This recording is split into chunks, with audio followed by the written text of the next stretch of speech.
Assalomu alaykum. Bugun Ziyonur klinikasida tuziluk hijoma mutaxassisidan to'g'ridan-to'g'ri suhbat olib boramiz.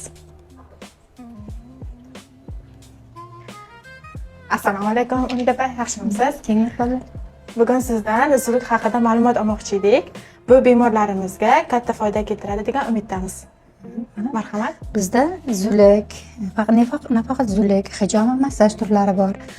Massaj deganda osteoxondroz, grija, umurtqa bilan ishlaymiz.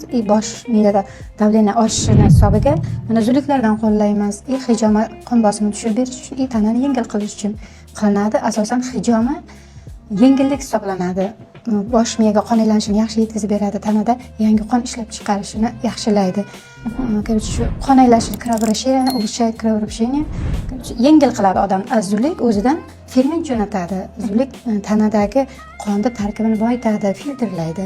Bu o'zidagi juda ko'p fermentlar bilan tanadagi qonni boyitadi, yoshartiruvchi, qon bosimini tushiruvchi varikozlarda, erkak va ayollar jinsiy kasalliklarida, osteoxondrozlarda, grijalardan ham qo'llash mumkin. Chunki bunda zulukda yumshatuvchi vosita bor.